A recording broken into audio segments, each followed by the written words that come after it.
Okay, so we've been talking about the Tachnun. That's what we've been talking about now, and we discussed we discussed why we position Tachnun right after the Amida, why we have it there, and we discussed the fact that we hit our chests 22 times when we go through an alphabetical list of sins.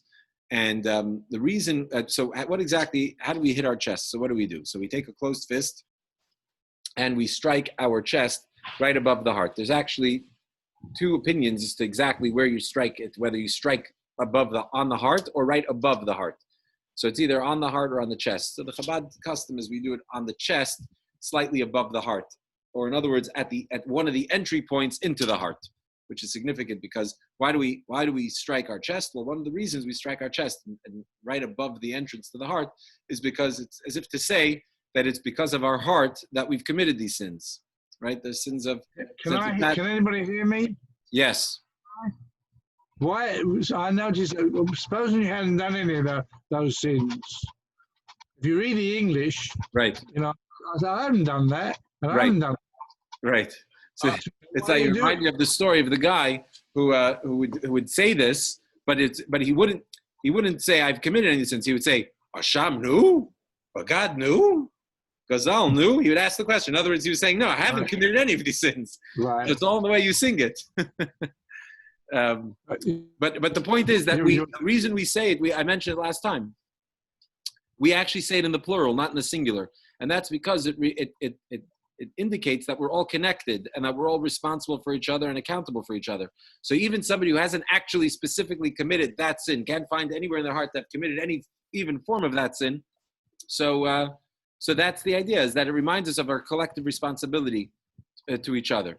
That's one thing. Another point is also, sometimes we have to dig inside a little deeper and see that we're sometimes guilty of things that we don't think we're guilty of. Not to say that we steal from people, we rob from people, but the idea is that whenever we see, I don't want to get off on a tangent here, but whenever we see something ugly in somebody else, right, something sinful in somebody else, and so first of all, if we see it, there's obviously a lesson for us. There's a message for us. And oftentimes that message is that you're seeing in somebody else because you don't see it in yourself, right? So you have to see it in somebody else to be able to then recognize that you have. So it doesn't mean necessarily that you behave in the exact same way as somebody else, but it means maybe I'm reacting so strongly to somebody else's sin. Maybe that means that maybe it's because I actually behave, in some way like that as well. And so it pushes us and it challenges us to actually dig a little deeper and to see where we can improve our character, because upon a little honest reflection, we could find that as well, right? So that's one thing that we say Ashamnu, and we strike our chests obviously lightly, but as if to indicate that it's because of our hearts that we've sinned. Okay. Another point is, I said today after we read the Ashamnu, I said let's read the next two lines. So there's a beautiful medrash that says, let me see if I can bring it up here again a second. Not the medrash, but let me just bring the text up over here. And I'll share my screen so we can look at this. It's just a very beautiful medrash, in my opinion. Obviously, you're free to disagree, but let me just bring it up here a second. Here we go. Share my screen. This makes for a great recording later, the way we're doing this. Here we go. If you look right here on the bottom of page 54, right?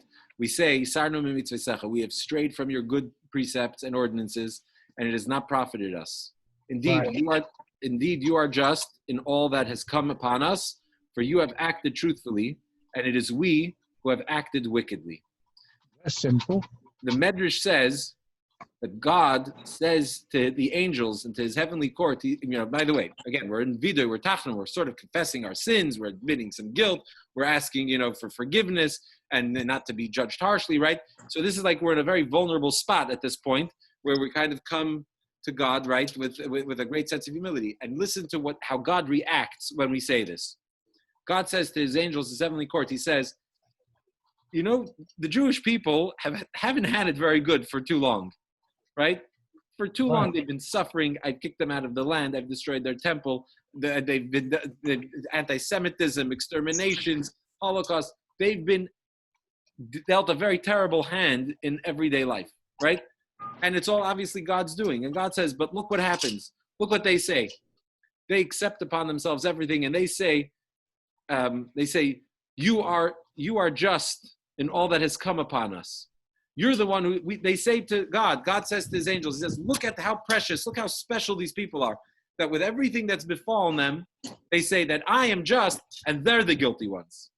That's very moving to God. It's a very powerful statement. I think that's just a nice little thought on that topic. Let's move one more point here. On page 55.